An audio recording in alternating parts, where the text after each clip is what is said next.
Class 10th English worksheet number 35, date 24 September 2020. Dear students, as you know that in the last week in worksheet number 32 we have discussed about Nelson Mandela. In today's worksheet we will continue the lesson, but before that let's go through a brief recap. तो आइए हमने पिछली worksheet में जो पढ़ा था उसको छोटा सा रिकैप लेते हैं. Nelson Mandela has become South Africa's first black president after more than 3 centuries of white rule. Nelson Mandela South Africa के सबसे पहले इलेक्टेड मतलब चयनित होकर ब्लैक प्रेसिडेंट बने. कितने सालों के बाद? लगभग 300 सालों के बाद, जबकि वाइट रूल 300 साल तक वहाँ पर था, सफ़ेद लोगों का शासन था. उसके बाद नेल्सन मंडेला साउथ अफ्रीका के ब्लैक प्रेसिडेंट बने. मिस्टर मंडेलास अफ्रीकन नेशनल कांग्रेस, उनकी जो पार्टी थी उसका नाम क्या था? African national Congress. वॉन 252, उसने कितने जीते? 252 उनके हो गए थे मत ऑफ द 400 सीट्स. 400 सीट्स में से उन्होंने 252 सीट्स जीत ली थी in the first democratic elections, जो कि पहला वहाँ पर जो लोकतांत्रिक इलेक्शन हुआ था, जो डेमोक्रेटिक इलेक्शन हुआ था साउथ अफ्रीका की हिस्ट्री में. The inauguration ceremony took place in the union buildings amphitheatre in Pretoria today. आज वहाँ पर प्रेटोरिया में जो एक एम्फीथिएटर है, यानी खुला जो वहाँ पर एक थिएटर है, उसमें ये सेरेमनी होने वाली थी. और उसमें कौन कौन आए हुए थे? अटेंडेड बाय पॉलिटिशियंस, राजनीतिज्ञ आए हुए थे. Dignitaries from more than 140 countries around the world. पूरे वर्ल्ड के 140 देशों में से लगभग 140 देशों के बड़े बड़े महान नेता और दिग्गज लोग वहाँ पर उस इनॉग्रेशन को अटेंड करने आए हुए थे. Never never again will this beautiful land experience the oppression of one by another, said Nelson Mandela in his address. अपनी ओथ लेने के बाद, अपनी शपथ लेने के बाद नेल्सन मंडेला ने जो एक स्पीच दी, उन्होंने ऐसा कहा कि आज के बाद कभी भी हमारे देश की जो मिट्टी है इस पर कभी भी ऐसा नहीं होगा कि एक व्यक्ति को दूसरे व्यक्ति का उत्पीड़न हो, एक्सप्लॉयटेशन सहना पड़े. जुबिलेंट सीन्स मतलब बहुत बढ़िया, खुश करने वाले मन को. On the streets of Pretoria followed the ceremony with blacks, whites and coloured celebrating together. काले हों गोरे हों, सब लोग वहाँ पर उस दिन बहुत उत्सव मना रहे थे, बहुत खुश थे. More than 1 lakh South African man, women and children of all races sang and danced with joy. अब वहाँ पर 1 लाख लोगों से भी ज़्यादा जो साउथ अफ्रीकन, जिसमें औरतें भी थे, आदमी भी थे और बच्चे भी थे, वो सब लोग खूब मिलजुल कर एंजॉय कर रहे थे, बहुत खुश थे, डांस कर रहे थे और गाना गा रहे थे. चलिए अब हम स्टार्ट करते हैं paragraph number 1. On first para. On the day of the inauguration I was overwhelmed with a sense of history. Inauguration के दिन मतलब जब उद्घाटन समारोह था, उस दिन मुझे अपनी हिस्ट्री की सारी बातें मेरे मन में ओवरवेल्ड मतलब मेरे मन में मुझे याद आ रही थी. In the first decade of the 20th century, a few years after the bitter Anglo-Boer War and before my own birth, the white-skinned peoples of South Africa patched up their differences and created a system of racial domination against the dark-skinned people of their own land. जब मैं पुरानी बातों को याद कर रहा था तो मुझे याद आया कि किस तरह से एंग्लो बोअर वॉर के बाद जो हमारे देश में जो वाइट स्किन पीपल थे, उनके बीच में जो डिफरेंसेस आपस में चल रहे थे, उन्होंने उसे पैचअप कर लिया और एक नई पॉलिसी शुरू कर दी. और वो क्या थी? एपार्थाइड. एपार्थाइड मतलब काले लोगों को दबाना, रंग भेद करना. उन्होंने ये काम शुरू कर दिया था. अब वो डोमिनेट कर रहे थे, दबा रहे थे, शोषण कर रहे थे हमारे ही देश के ब्लैक पीपल का, ब्लैक डार्क स्किन्ड पीपल का, और हमारे ही लैंड पर, हमारे ही देश में। The structure they created formed the basis of one of the harshest, most inhuman societies the world has ever known। और इससे उन्होंने एक ऐसा स्ट्रक्चर तैयार किया जो कि पूरे विश्व में ऐसा कहीं नहीं था। इतना अमानवीय जो अत्याचार वहाँ पर हो रहे थे, ऐसा पूरे वर्ल्ड में कहीं भी नहीं हो रहा था।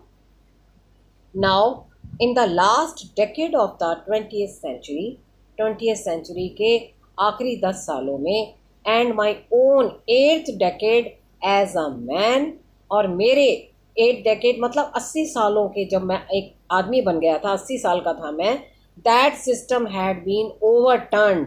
वो सिस्टम बिल्कुल एबॉलिश हो गया था, ख़त्म हो गया था, फॉर एवर, हमेशा के लिए। मतलब कौन सा सिस्टम? जहाँ पर वाइट पीपल ब्लैक पीपल को डोमिनेट करते थे, तो वो सिस्टम बिल्कुल ख़त्म हो गया था। एंड रिप्लेस्ड बाय वन, और उसकी जगह एक नया आ गया था, that recognised the rights and freedoms of all peoples, जो कि रिकॉग्नाइज करते थे और क्या करते थे? राइट, दूसरों को ये अधिकार देते थे। किस चीज़ का? स्वतंत्रता का। Regardless of the colour of their skin, ये नहीं देखते थे वो, ये सिस्टम आ गया था कि अब सब आज़ाद हैं, चाहे कोई काला है चाहे कोई गोरा है। That day had come about through the unimaginable sacrifices of thousands of my people.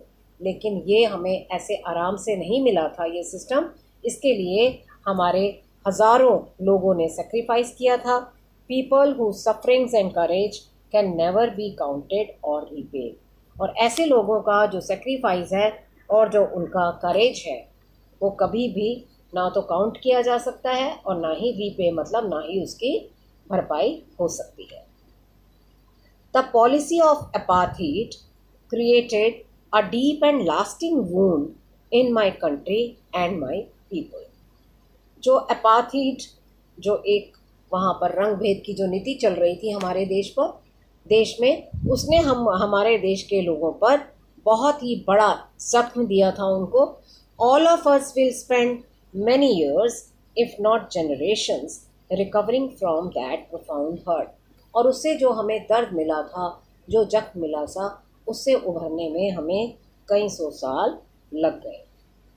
But the decades of oppression and brutality had another unintended effect, and that was that it produced the Oliver Thambos, the Walter Sissulus, the Chief Luthilus, the Yusuf Dadus, the Bram Fishers, the Robert Subukwis of our time, men of such extraordinary courage। लेकिन इसका फ़ायदा हमें क्या हुआ कि उस समय इन सभी दर्दों को, इन सभी परेशानियों को सहते हुए हमारे कुछ बहादुर लोग वहाँ पर उभर कर सामने आए, जिन्होंने, हमारे देश प्रेमी हमारे सामने आए, जिन्होंने अपने बल पर हमारे देश को आज़ाद कराया और एक्स्ट्रा ऑर्डिनरी करेज का, साहस का परिचय दिया। विजडम मतलब अपनी बुद्धिमानी का, और जेनरोसिटी मतलब बहुत अपनी अच्छाई का परिचय देते हुए उन्होंने हमारे देश को आज़ाद कराया। Perhaps it requires such depths of oppression to create such heights of character। My country is rich in the mineral and gems that lie beneath its soil। अब नेल्सन मंडेला आगे कहते हैं कि मेरी जो कंट्री है, मेरा जो देश है, वो बहुत रिच है। किस में रिच है? मिनरल्स में और जेम्स। यहाँ पर बहुत अमूल्य पत्थर मिलते हैं, डायमंड्स मिलते हैं मेरी सॉइल के अंदर, हमारी मिट्टी में। लेकिन आई हैव ऑलवेज नोन, लेकिन मैं जानता हूँ that it's greatest wealth is it's people, कि हमारे देश का जो सबसे बड़ा खजाना है वो यहाँ के लोग हैं। Finer and truer than the purest diamonds, जो कि प्योरेस्ट, जो सबसे प्योर डायमंड्स होते हैं, उनसे भी ज़्यादा फाइन है और उनसे भी ज़्यादा ट्रूअर मतलब सच्चे हैं। I have seen man stand up to attacks and torture without breaking, showing a strength and resilience that defies the imagination। मैंने ऐसे लोगों को देखा है जो stand up to attacks and torture without breaking, जिन्होंने बिना तोड़े, बिना अपना स्ट्रेंथ का शो किए, उन्होंने रेजिलियंस मतलब हार्डशिप्स का सामना करते हुए अपने आप को उसमें ढालते हुए उससे उभर कर बाहर आते हुए मैंने ऐसे लोगों को देखा है जिन्हें इमेजिन करना या डिफाइन करना बहुत मुश्किल है। आई लर्न दैट, मैंने ये सीखा कि courage was not the absence of fear. Courage का मतलब ये नहीं होता कि वहाँ पर डर नहीं है, but the Triumph over it, बल्कि डर के आगे जीत है। The brave man is not he who does not feel afraid. एक ब्रेव मैन वो नहीं होता जिसे डर ना हो, but he who conquers that fear, बल्कि वो जो डर पर जीत हासिल कर लेता है। No one is born hating another person because of the colour of his skin. कोई भी व्यक्ति दूसरे व्यक्ति को इसलिए हेट नहीं कर सकता कि उसके स्किन का कलर ऐसा है, और हिज बैकग्राउंड और हिज रिलीजन, या वो किस परिवार से है या उसका धर्म क्या है। रंग, धर्म और परिवार, इसके आधार पर कोई भी व्यक्ति दूसरे व्यक्ति को हेट नहीं कर सकता। People must learn to hate. If they can learn to hate, they can be taught to love, for love comes more naturally to the human heart than its opposite. कहता अगर हम हेट यहाँ आकर सीखते हैं तो यही हमारा जो मानव हृदय है ये हमें सिखाता है कि हमें किस तरह से सबके साथ प्यार करना चाहिए। Man's goodness is a flame. एक आदमी की जो अच्छाई होती है वो एक फ्लेम की तरह होती है, एक लौ की तरह होती है। दैट कैन बी हिडन, जो छुपी हो सकती है, बट नेवर एक्सटिंग्विश्ड, लेकिन बुझी नहीं हो सकती। मतलब हर व्यक्ति के अंदर एक अच्छाई की लौ होती है जिसे हम बुझा नहीं सकते, बल्कि उसे हम उजागर कर सकते हैं। तो ये था आपके आज का पैसेज जिसमें 3 पैरा थे। अब हम इसके क्वेश्चंस की तरफ बढ़ते हैं। Question number 1, what happened after Anglo-Boer war. इसमें आपका आंसर बेटा आपको इसी पैसेज में मिलेगा। उसके लिए आप अपना पैसेज पैराग्राफ नंबर 1 उसकी 2nd और 3rd लाइन देखिए। इसको हम शुरू करेंगे क्वेश्चन में से ही। After Anglo-Boer war the white skin people, ये देख रहे हैं आप, यहां से शुरू हो गया। The white skin people of South Africa patched up there differences and created a system of racial domination against the dark skinned people of their own land। कि एंग्लो बोअर वॉर के बाद जो वाइट स्किन पीपल थे south Africa के, उन्होंने आपस में समझौता कर लिया। जो उनके बीच में लड़ाइयाँ चल रही थी वाइट और वाइट के बीच में, उन्होंने आपस में समझौता कर लिया, डिफरेंसेस ख़त्म कर लिए और एक नया रेशियल डोमिनेशन का सिस्टम शुरू किया। और वो क्या था कि वो काले लोगों को दबाने लगे, डोमिनेट करने लगे हमारे ही लैंड पर। Now question number 2, on what basis the structure of Mandela's new government created. Mandela की नई गवर्नमेंट को क्रिएट करने का कैसे क्रिएट की उन्होंने, इसका आप देखिए फर्स्ट पैरा की 6th लाइन में। इसका आंसर है, देखिए फर्स्ट पैरा की 6th लाइन में, the structure of Mandela's new government, ये हमने क्वेश्चन में से लिया। The structure of Mandela's new government created the rights and freedoms of all peoples regardless of the colour of their skin. तो ये आपका सेकेंड आंसर है। एक बार मैं रिपीट कर रही हूँ। The structure of Mandela's new government created the rights and freedoms of all peoples regardless of the colours of their skin.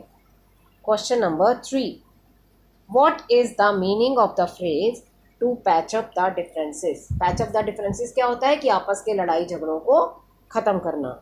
तो इसका हम आंसर लिख सकते हैं the meaning of the phrase to patch up the differences means to resolve our problems, अपनी problems को resolve करना। Next question, what did the policy of apartheid create? इसका आंसर आप देखेंगे सेकंड पैरा की फर्स्ट लाइन में, the policy of apartheid created a deep and lasting wound in my की जगह आप लिख देंगे his country and my people की जगह हिज पीपल। तो ये जो माई है इसकी जगह पे आप हिज लगा देंगे और यहाँ पर भी आप हिज लगा देंगे, राइट। तो ये आपका हो गया the policy of apartheid created a deep and lasting wound in his country and his people. Next, according to Mandela, what is the greatest wealth? इसका आंसर देखिए, इसका आंसर है सेकंड पैरा की लास्ट लाइन में, its greatest wealth is its people, finer and truer than the purest diamonds. तो इसको हम start करेंगे क्वेश्चन में से, according to Mandela, according to Mandela यहाँ से शुरू करेंगे, the greatest wealth is, the greatest wealth is its people, finer and truer than the purest diamond. ये आपका हो गया question number 5। Now question number 6, how does Mandela define the brave? Mandela कैसे define करते हैं ब्रेव, कि brave क्या होता है? इसका थर्ड पैरा की सेकंड लाइन लास्ट में देखिए, the brave man is not he who does not feel afraid but he who conquers that fear. तो इसका आंसर हम कैसे शुरू करेंगे, according to Mandela the brave man is not he who does not feel afraid but he who conquers that fear. Is it clear? Next question, question number 7, find the word from the passage which means options given in the brackets. Bracket में 2 options दिए हुए हैं, आपको उसमें से जो clear option है, जो इसके सामने जो ऑप्शन सही लग रहा है आपको, वो हमें इसमें से चूज करना है। Number 1 submerged. सबमर्ज का मतलब हो जाता है लीन हो जाना, और इसके लिए वर्ड इसमें आया है ओवरवेल्म्ड, डूब जाना। जैसे वो बात कर रहे हैं तो एकदम से उन्हें अपनी हिस्ट्री का ध्यान आता है और वो उसमें डूब जाते हैं, तो यहाँ पर सबमर्ज का मतलब यहाँ पर है overwhelmed. Next is victory. Victory का मतलब होता है जीत, और इसके लिए इसमें वर्ड आया है Triumph. Next deep and strong, इसके लिए यहाँ वर्ड है प्रोफाउंड। लार्ज हार्टेडनेस, जेनरोसिटी, बड़ा दिल। The ability to deal with any kind of hardship and recover from its effects, resilience. Resilience जो है इसके लिए वर्ड है जिसका मतलब होता है कि किसी भी हार्डशिप को डील करते हुए उससे रिकवर हो जाना। नाउ स्टूडेंट्स, एक एक्टिविटी है कोलैबोरेशन एक्टिविटी। आपने स्किल्स पढ़ी थी लास्ट उसमें, तो उसमें आपने पढ़ा था कि कौन कौन सी स्किल्स होती हैं, तो उसमें आपके पास एक स्किल आई थी कनेक्ट एंड कोलैबोरेशन। तो ये उसी स्किल की बात हो रही है कि आप उसे किस तरह से discuss with your friends on phone, what differences do you see between real life heroes and real life heroes. Real life मतलब जो पिक्चर में हम देखते हैं वो हीरो, और जो रियल लाइफ में हीरोज होते हैं उनमें क्या डिफरेंस होता है। क्या आपको कुछ डिफरेंस नज़र आता है? Can we call Nelson Mandela a real life hero? How? क्या हम नेल्सन मंडेला को एक रियल लाइफ हीरो कह सकते हैं?